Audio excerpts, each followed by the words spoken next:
Okay, thank you for joining us today. I'm Lisa Silverman, ASUH CEO. As we engage in a range of efforts to support Ukrainian scholars and relief efforts there, which we will share more information about shortly, as we commemorate Gender Equality Month and Women's History Month, and many of us celebrate the joyous holiday of Purim and the heroics of Esther today, the moral value of seeking justice permeates throughout. We are fortunate to have with us today two prominent scholars and advocates, Dr. Pnina Lahav, Professor of Law at Boston University, and Dr. Noya Rimalt, Professor of Law at University of Haifa and founding co-director of the university's Forum for Gender, Law, and Policy to discuss women's rights and specifically access to abortion in Israel. Before I turn things over to Dr. Lahav and Dr. Rimalt, we invite you to please submit any questions for the Q&A portion anytime throughout the presentation through the icon at the bottom of your screens. Thank you. And now, Dr. Lahav, the mic is yours. Thank you very much. So welcome everyone, and thank you for coming. It so happens, as Lisa mentioned, that we celebrate the Jewish holiday of Purim today. And this holiday is particularly relevant to our topic of women empowerment. In the biblical book of Esther, we find two women, Queen Vashti and Queen Esther. We celebrate both women because both in different ways demonstrated the courage to express their dignity, their empathy, and their concern for their people in the context of hostile and misogynist patriarchy. Our speaker today, Professor Noya Rimalt, is doing the same thing every day from her position as a professor of law at Haifa University. Professor Rimalt is one of Israel's leaders in promoting the rights of women through legal means. She has been a pioneer in clinical legal education at both the University of Haifa, where she now teaches, and at Tel Aviv University. At present, she is spending her sabbatical year with the Hadassah Brandeis Institute at Brandeis University. Rimalt has written extensively on the relationship between feminist theory and practice. She published an important book, here is the book, by Noya Rimalt, and numerous articles on the subject of women's rights. And last but not least, she engaged in formidable social activism. She founded and is now co-director of the Forum for Gender, Law, and Policy at the University of Haifa. This forum works day and night to protect and enhance the status of women in Israel. Israel has an abortion law, which permits women to have an abortion under certain circumstances. An Israeli woman who wishes to have an abortion must go before a committee called the Pregnancy Termination Committee. Once the committee approves her request, the road is open to her to have an abortion. And the abortion is covered by the state national healthcare system, as Professor Rimalt will explain. This is quite civilized compared to the United States situation. Professor Rimalt had studied carefully and empirically the practice of these committees. One of her stunning findings is that 99% of the requests for abortion in Israel are granted. Still, Professor Rimalt is critical of this process. And today she will present to us her findings and her criticism of the law. Following her presentation, we shall open the floor for questions. Thank you very much. So thank you, Pnina, for this introduction, and welcome everybody. I'm going to share my presentation. Okay, I hope everybody can see. So the title of my presentation today is Abortion and Gender Equality in Israel, from Academia to Activism. And I want to start by saying that many people perceive Israel and Israeli society as relatively egalitarian when it comes to women's rights and gender equality. And this perception is fed by two very powerful images of Israel. The first image is, of course, women in the Israeli military. Israel was the first Western state to have a mandatory draft for women. Women now participate in combat roles in the army.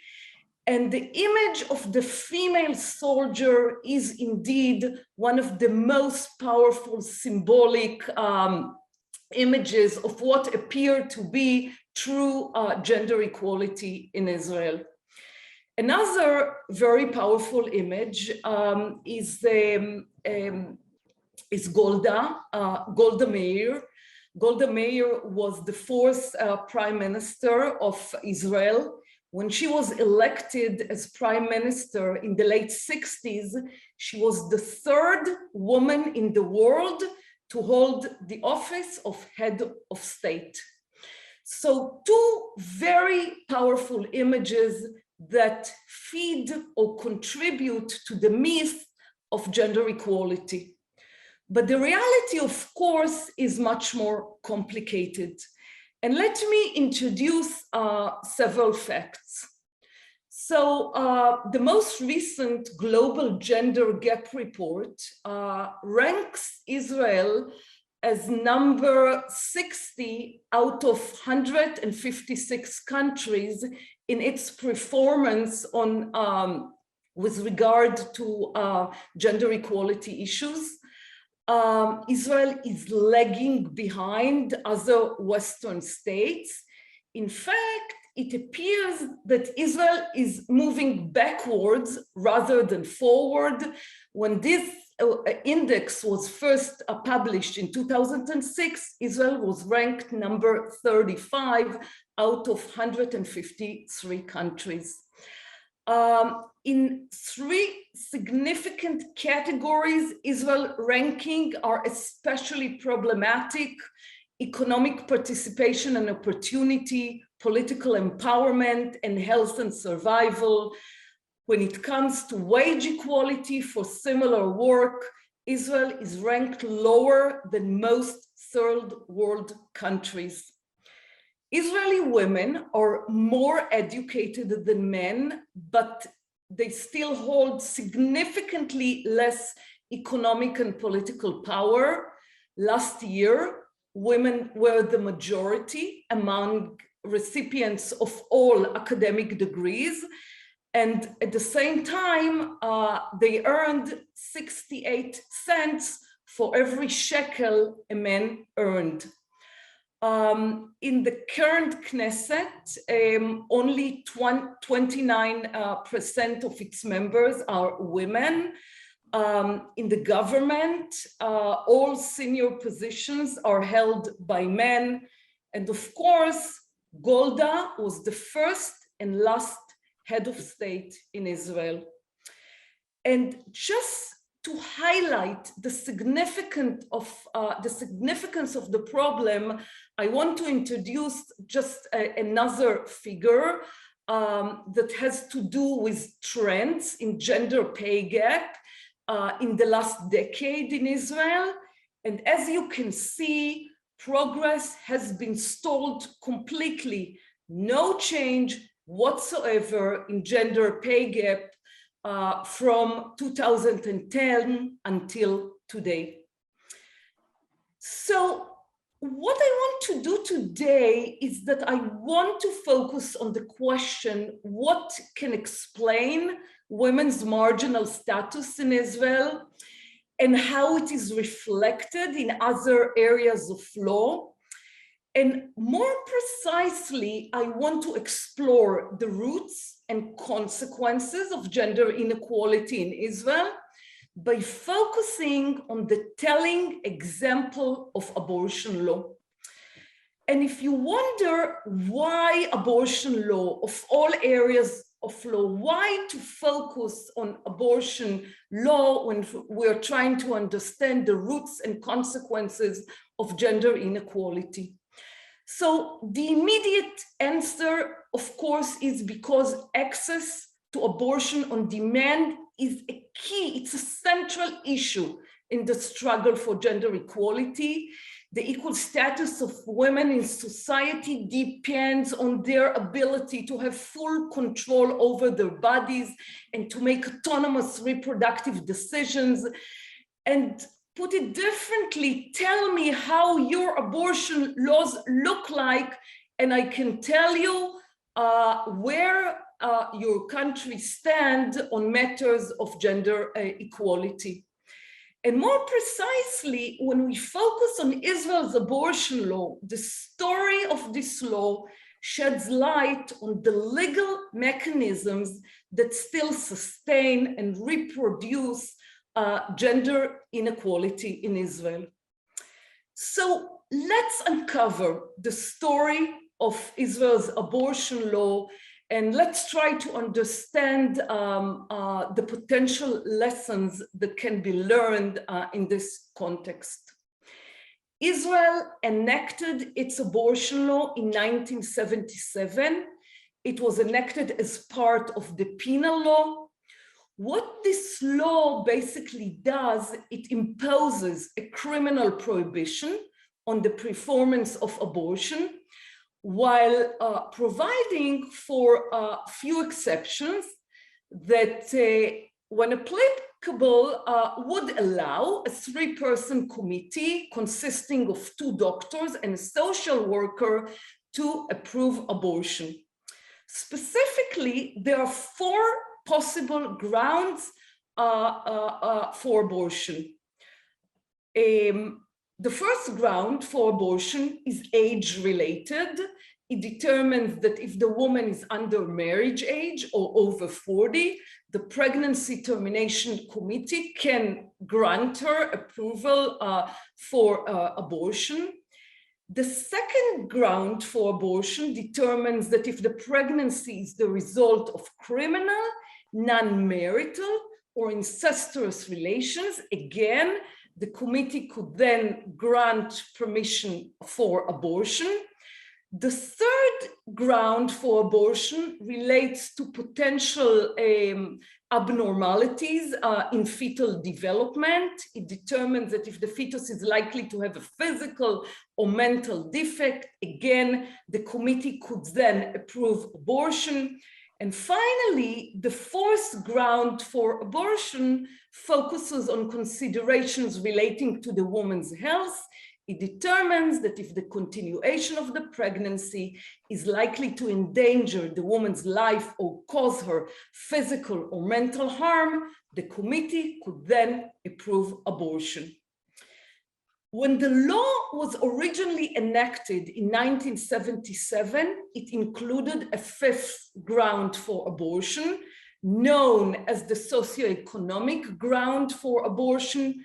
However, this ground that determined that if family or social condition dictate the abortion, the committee could approve abortion, this ground for abortion was repealed in 1980. So if we're trying to summarize what are the central characteristics of Israel's abortion regulation, we could first conclude that there is no recognized right to abortion on demand. A woman cannot choose for herself. Access to abortion depends on a committee's approval. And the legal grounds for abortion are narrow, and they don't include socioeconomic grounds. And this is very significant because in most instances, this is something that we know is true everywhere, not only in Israel. In most instances, when women seek to end an unwanted pregnancy, they do it because of familial or socioeconomic reasons. So this is why this ground for abortion is very, very important. So how Israel ended up formulating its abortion legislation? The Israeli parliament, the Knesset, started debating abortion reform in the early 70s. it was the exact time when Roe versus Wade was decided. However, Israeli legislators, when they started to debate abortion reform, they didn't do it because of Roe versus Wade. Rather, they did it because of demographic concerns. And let me explain. In the early 70s, when Israel started to debate or to start thinking of abortion reform, the abortion law that was in place was a law that Israel inherited from the British mandatory period. This law imposed a very strict criminal ban on all abortions. However, relevant figures at the time, the early 70s, indicated that the restrictive abortion law was mostly ignored. Black market abortion flourished. So while the black letter of the law was very restrictive, the government in practice had no control over the number of abortions performed each year. And these figures were a source of demographic anxiety for legislators. And when I say demographic anxiety, I want you to remember that in the early 70s, Israel was a relatively young country, surrounded by numerous hostile Arab nations with populations that outnumber the Jewish population in Israel. So demographic anxiety was very intense. Legislators were constantly thinking about pro-birth policies. In addition, the memories of the Holocaust and of the loss of 6 million Jews were also fresh. Many legislators felt that the Jewish state has to make up for all these lost Jews. So a population growth was something of a very important concern for many legislators. And when they were thinking of the committee model for abortion approvals, the assumption was that this model will be very effective in restricting some abortions.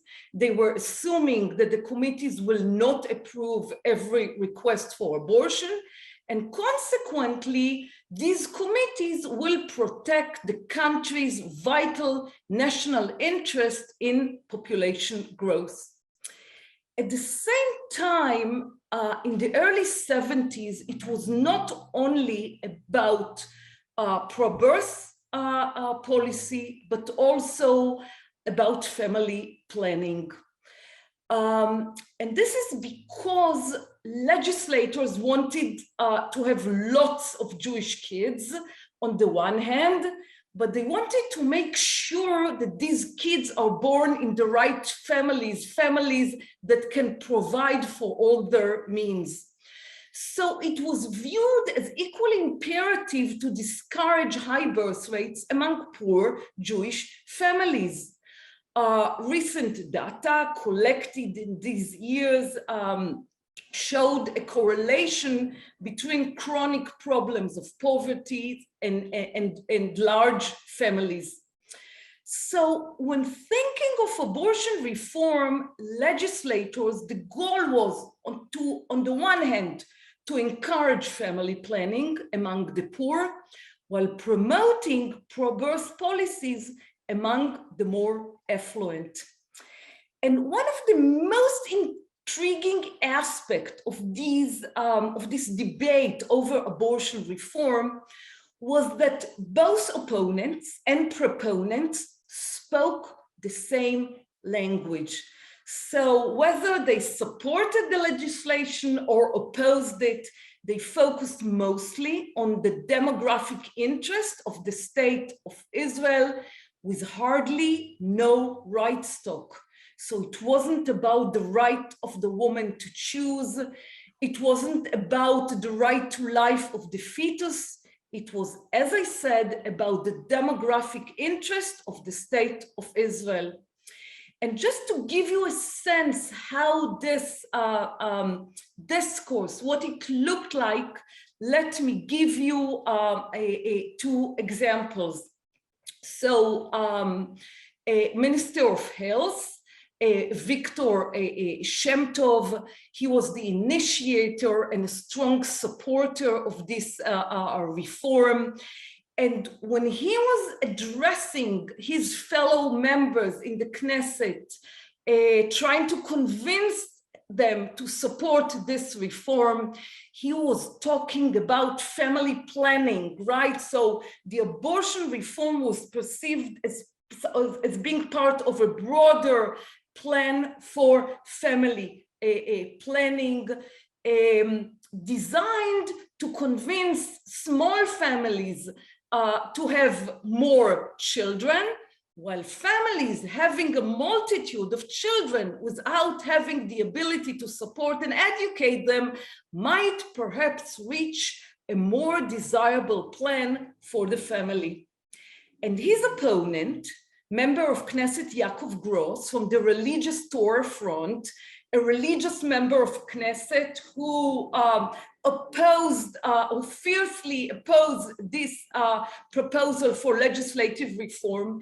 He was actually using the same rhetoric when trying to convince his fellow members of Knesset to oppose the legislation. And what he said was what we can say to the world. On the one side, we invest billions to absorb Jews and to bring them to the land of Israel. But on the other side, we invest money to murder Jews. What is the logic in that? I cited here once the words of one Arab from the village of Sechnin that said, until you bear one child, my wife bears 5 children. This is also true. This is also an argument, the demographic problems. So on both sides of the aisles, opponents and proponents relied mostly on demographic argument when they were trying to justify their position with regard to abortion reform.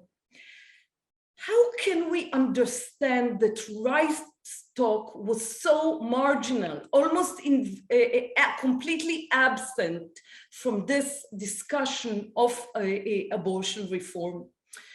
So for this, we need to understand the legal and political context in the 70s. And you have to remember that when Israel was established as a state in 1948, it did not adopt a written constitution or a Bill of Rights. So when legislators debated abortion reform in the early 70s, there was no constitution, no Bill of Rights. It was only in 1992 that the Knesset finally enacted 2 basic laws that protect several human rights and are now perceived as Israel's partial Bill of Rights. So in the absence of a guiding framework of constitutional rights, legislators in the 70s were not accustomed to considering the normative restraints of individual rights while formulating new legislation. And also the centrality of the national security and demographic agenda in that period. You have to remember that Israel experienced 2 significant wars in that period, the 1967 war and later on the 73 war. So these were intensified and strengthened the national security agenda, and the fact that these agendas were so strong, these rendered ideas of individual freedoms and gender equality secondary to security concerns.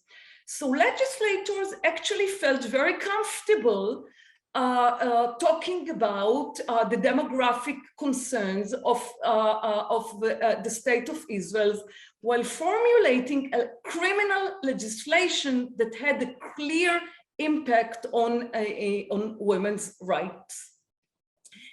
A final important legal development that I already mentioned is the repeal of the socioeconomic ground for abortion in 1980. This ground for abortion that determined that the committees can approve abortion based on family or social considerations. And the reason why this ground for abortion was repealed in 1980 is because of very fierce religious opposition that came primarily from the ultra-Orthodox parties. And you have to understand that the ultra-Orthodox parties perceived this ground for abortion as a direct attack on their way of life. Most ultra-Orthodox families in Israel are poor. Most of them have numerous children. And the leaders of the ultra-Orthodox community viewed this ground for abortion as a threat to their effort to maintain high birth rates among women of their community in situations of social and financial hardship, which is almost always the case. So they opposed this legislation.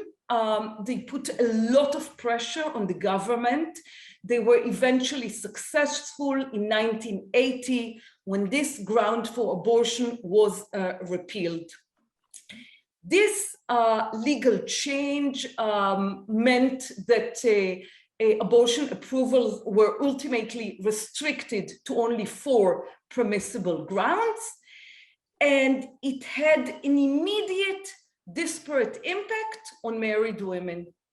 Why married women? Remember, there is a legal ground, a non-marital legal ground for abortion. If you're single, if you're not married, you have a legal ground for abortion. But if you're married, then you have to rely on the other grounds that are much narrower and without socioeconomic grounds for abortion.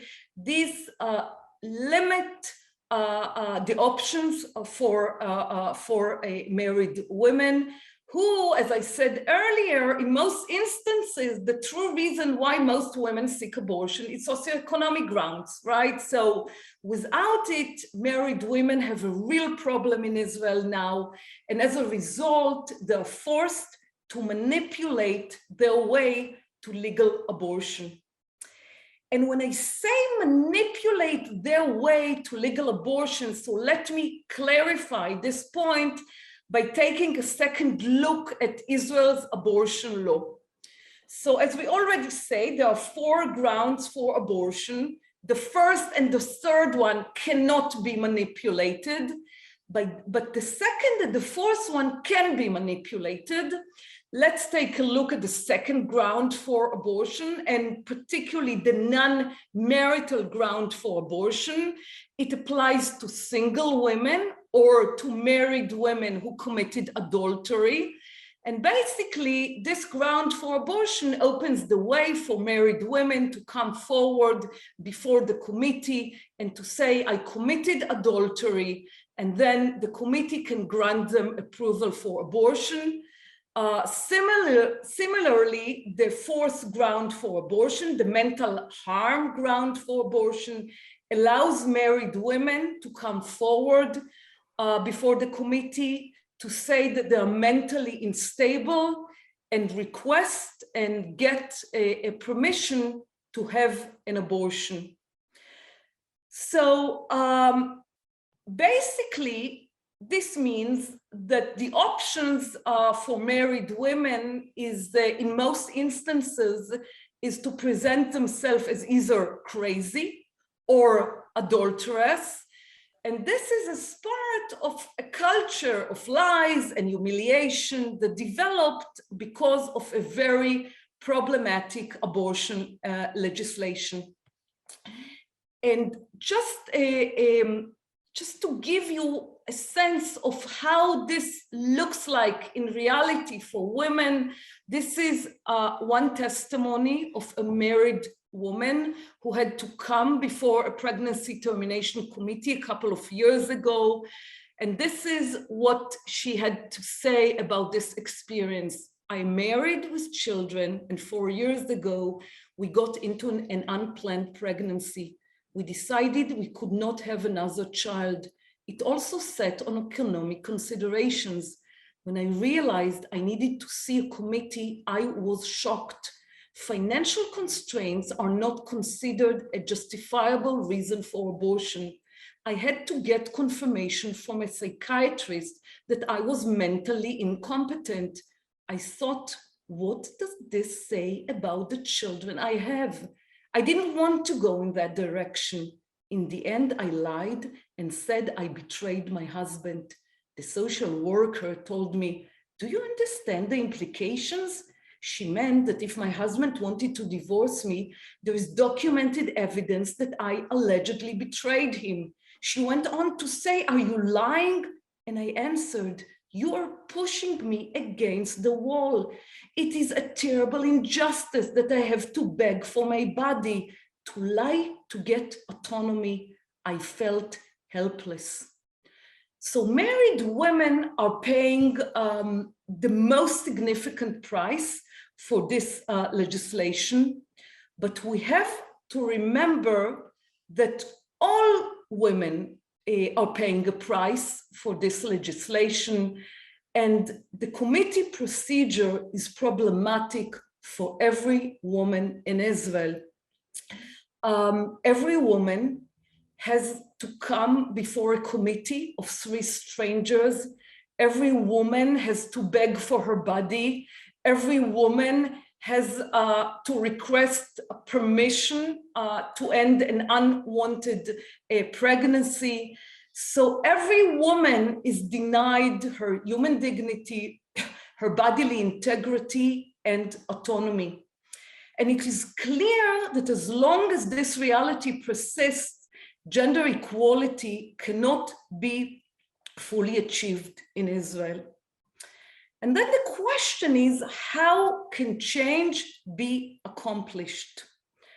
I've been struggling with this question for quite a while. Eventually, I was able to think of 4 possible channels for change in this context. And the first channel for change that I was able to identify is, of course, legislative reform, right? Let's get rid of this law. Let's make sure that this law is replaced with a better abortion law. So in 1914, I drafted a proposal for a new pregnancy termination bill in Israel. This bill was submitted to the Knesset in 2014, and then it was submitted again and again and again whenever a new Knesset was elected. The last time this bill was submitted to the Knesset was only several months ago, after the new government took office. There are 2 unique and significant aspects of this bill.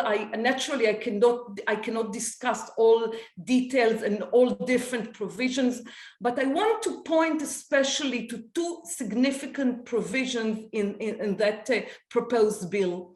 The first is the purpose provision, and the purpose provision says that the purpose of this law is to regulate pregnancy termination in Israel in a way that promotes gender equality and ensures a woman's right to her body, her right to health care, and to liberty and to human dignity. And the second important feature of this law is the fifth provision, and this provision recognizes a woman's right to abortion on demand until the end of the 13th week of pregnancy. However, while legislative reform is the most desirable avenue for change in this context, it is still the hardest to achieve. The current government is relying on a very fragile coalition in the Knesset. This coalition consists of three parties that are either right-wing, conservative, or religious. They are not likely to support this proposed legislation. So at this point, this channel for change doesn't look very promising, at least not in the immediate future. So what do you do when you cannot promote legislative reform? You're seeking for other avenues for change, and the administrative channel is one of these potential channels.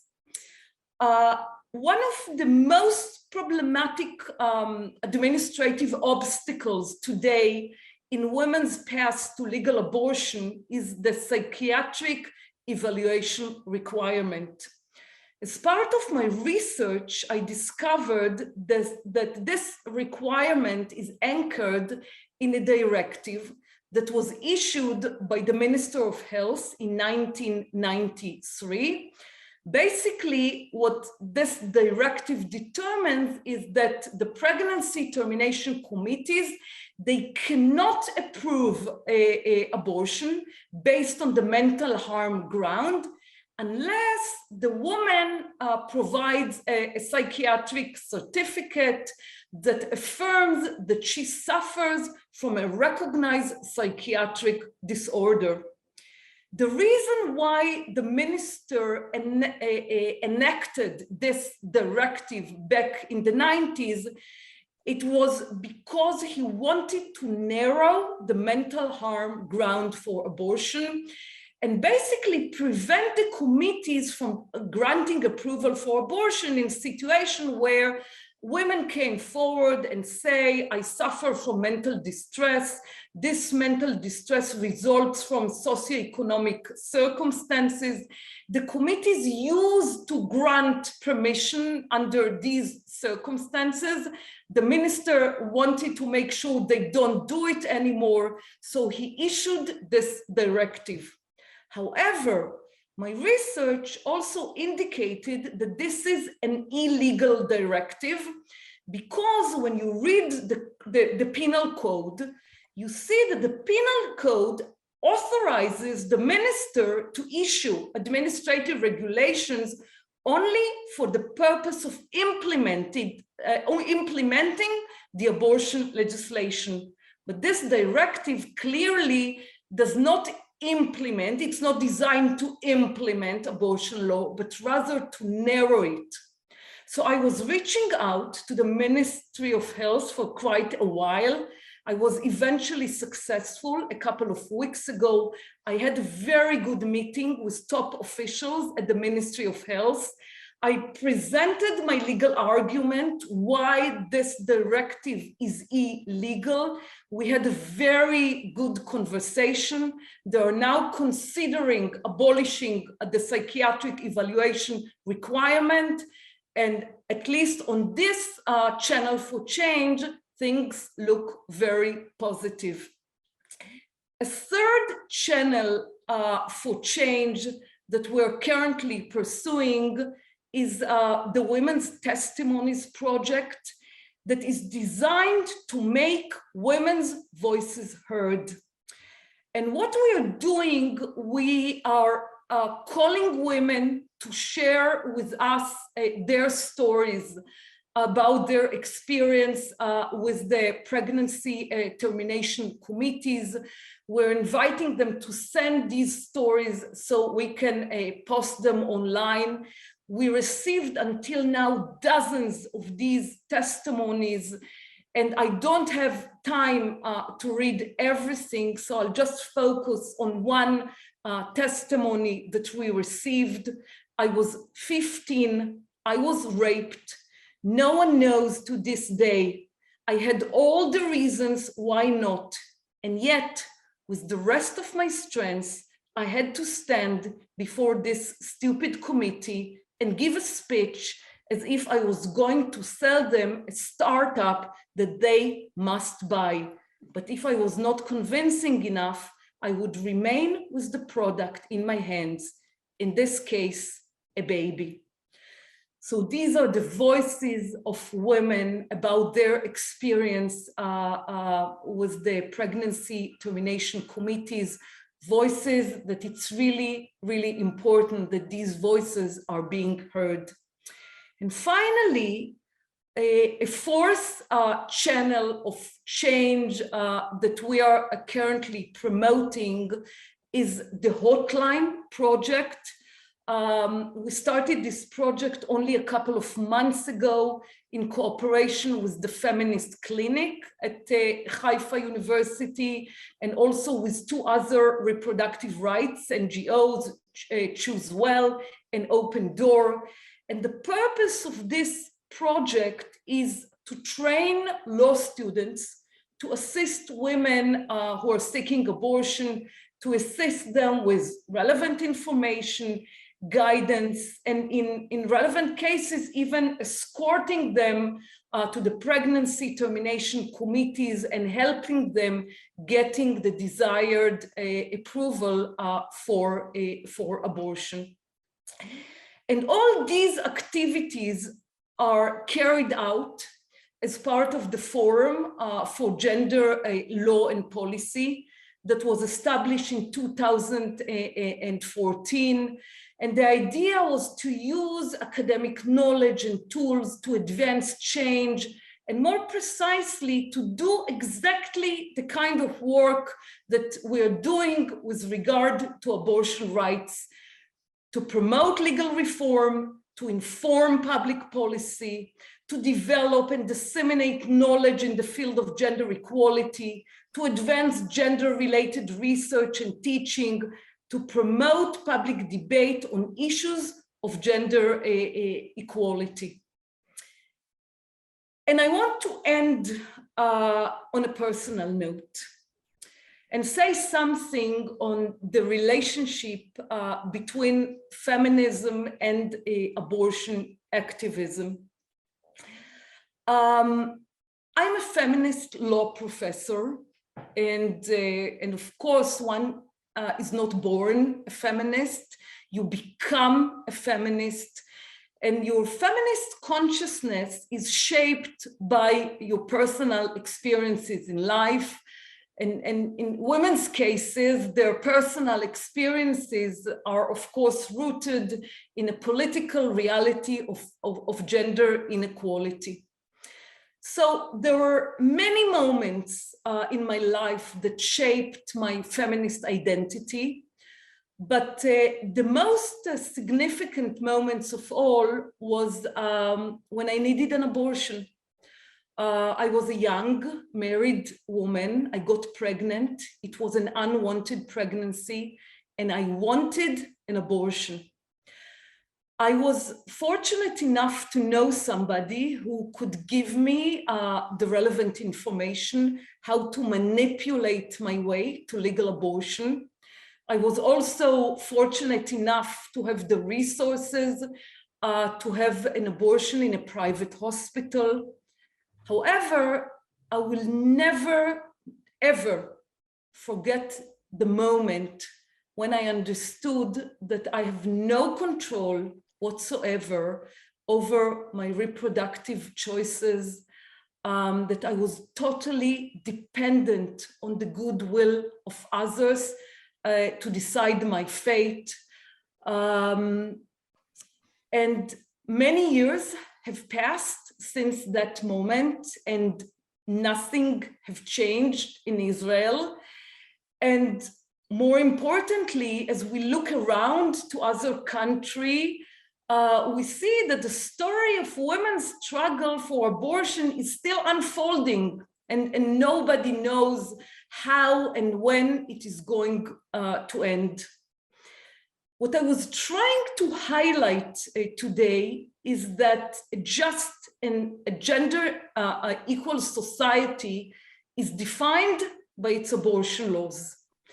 And based on this standard, neither Israel nor the United States can be characterized as just or gender equal societies. So I invite you to get on board and to join the struggle to secure women a full right to bodily autonomy. And while you're considering my invitation, please bear in mind that change does not simply happen. Change is made by people who care. Thank you very much. Thank you very much, Noya. That was great. Eye-opening, brilliant. I learned a great deal. I thought I knew a great deal about the law, but you really did it so beautifully and presented it so clearly. And I'm very thankful of you. To you. Let me start with a question. You answered actually most of the questions that I was thinking about. But here is a question that I think that intrigues me, and I think would intrigue the audience as well. What about the demographic of women who apply for abortion, who come to before the committee? Can you tell us a little bit about the categories of women that you encounter? Because I know that you studied the matter empirically. We know that we have all kinds of women in Israel, you know, all different kinds of categories.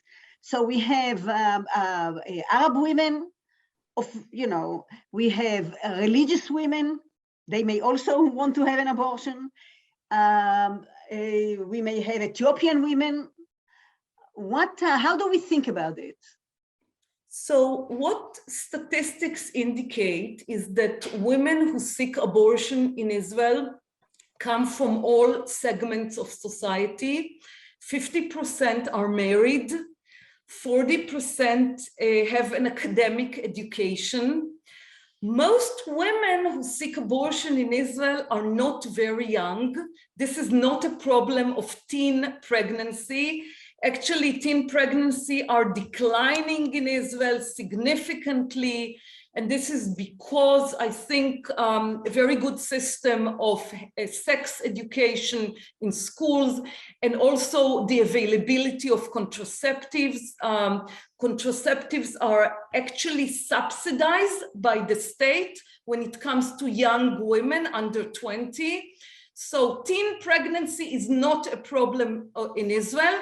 Most women who seek abortion are between the ages of 25 and 39.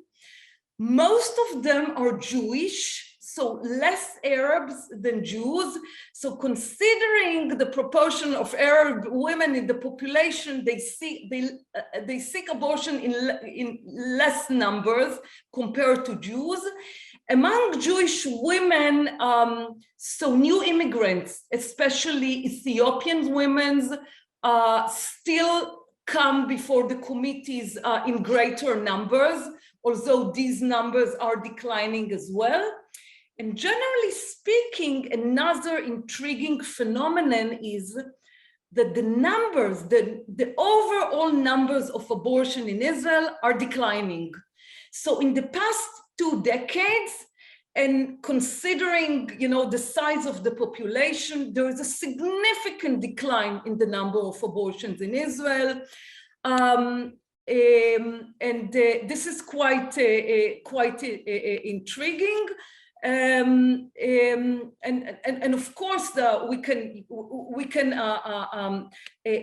discuss it, in further details later. I want to say one more thing, Pnina. You mentioned it in your introduction, and I want to stress it because I didn't highlight this figure during my presentation. 99%, as you said, of requests for abortion in Israel are approved. So most women who come before the committees eventually end up getting a committee's approval. So basically, if you're willing to play the rules of the game, right? So if you're willing to humiliate yourself, make certain lies on the way, beg for your body, request permission to have an abortion, as long as you're willing to do this, most chances your abortion will be approved. When it comes to access, access is actually very significant in Israel. You do have access. However, I refer to this situation as the paradox of a rightless access to abortion, right? So you have access, but it's not based on a rationale of rights. It's quite humiliating. It is undermining your dignity, but it is still an access, right? And considering development in other places in the world, especially in the United States, the very fact of access is still significant. Very interesting. So let me ask you, you actually talked very convincingly about the fact that women are humiliated when they have to go through this process, and I'd like to read more of your findings there, but it's quite disturbing, the process they have to go through. So a woman who doesn't want to go through this process but still wants to have an abortion, what can she do? Basically, illegal abortion. If a doctor performs legal abortion is only legal abortion go before the committee, right? So legal abortion, if you have a committee's approval, yes. If a doctor performs abortion that has not been approved by a committee, this is an illegal abortion. And on the doctor's side, this is a criminal offense. The law criminalizes the doctor, but not the woman. But yet, illegal abortions in Israel are quite prevalent. We don't have the exact statistics. Nobody knows. And apparently, the Ministry of Health is not very eager to know the facts. So nobody is collecting this data. But the common estimate that there is a significant number of illegal abortions performed each year. I myself spoke to several women who said to me, I just didn't want to be in a position of begging for my body. So I had an illegal private abortion, which is not difficult at all to get. It's also not very expensive. It might cost something around maybe the most $2,000 or something like this. So many doctors, you can easily find a doctor who will perform an illegal abortion in Israel, and it happens every day. It happens every day. Okay, so there are consequences of this, and there is a price to pay, but you can do it, right? Yes. It's available. The state will not. There is no mechanism whereby the state or the police may try to locate the doctor and prosecute him or her. The mechanisms are out there. I don't think there is the political. They are not implementing them though. That's what you're saying. Nobody is interested. It seems that nobody is happy with this symbolic declaration in the criminal law that women are inferior, right? We control their bodies. And what women do in practice, nobody cares about it. So don't ask, don't tell, have all these illegal abortion, whatever, as long as we have the symbolic declarations of women as object. That's basically the situation as I see it. Thank you both so Okay. very much. We'd love to take a couple of questions from the audience, if that's okay, before we wrap up for the evening. So the first one, or actually I'll combine them if we have time to address both. Have the number of illegal abortions decreased since the legislation? Do we know if they've increased or decreased? Are there women who are traveling abroad to obtain abortions, or is that simply not necessary with the number of doctors performing those here? And then I guess this is a third part to the same question is, has the use of abortion pills or other self-administered abortion methods increased? So as I said before, we don't know what is the exact number of illegal abortions, as nobody is collecting data. But we do know that the total number of abortions in Israel is in decline. Significant decline in the number of abortions. And my explanation is because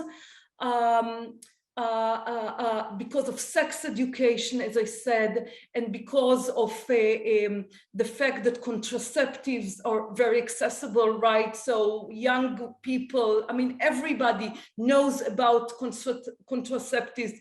They don't cost much. Sometimes they are subsidized by the state. This is, by the way, this is the way to reduce the number of abortions, right? Abortion is not fun. I don't know of a woman who wanted to have an unwanted pregnancy. Nobody wants to be in this position, right? And women have access to contraceptives and to sex education. This is the way to reduce the number of abortions. So I would assume that there is a significant decline in the number of illegal abortion compared to the 70s. Of course, because there is a general decline in the number of illegal abortions as well, you don't need to travel abroad.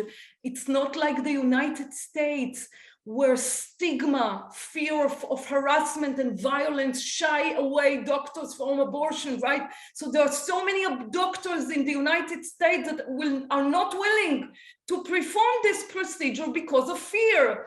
This is not the case in Israel. So if you're determined to have an abortion, you can easily have an abortion, legal or illegal.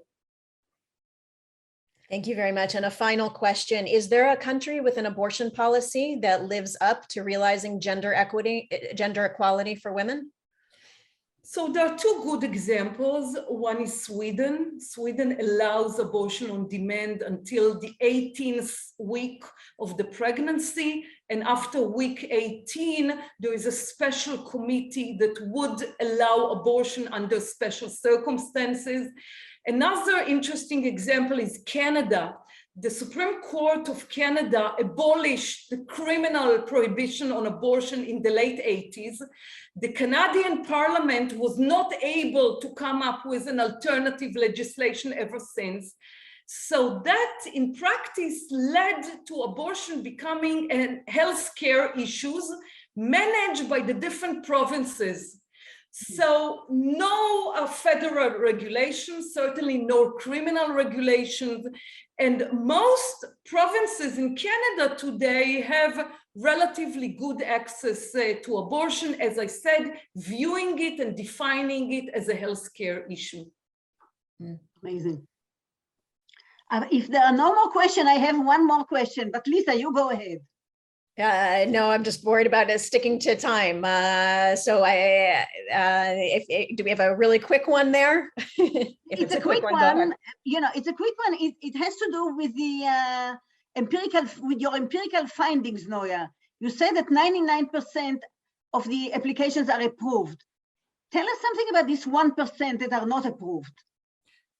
I'm not even sure about this 1%, because if you were denied by one committee, you can always approach another committee. I see. So the it's not law a final does not decision. Restrict how many committees you can approach.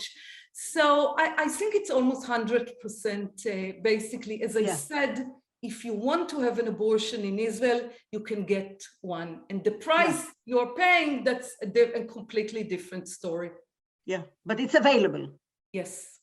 And you can shop for it and maybe get an approval from If not from the committee in Tel Aviv, you will get it from the committee in Haifa.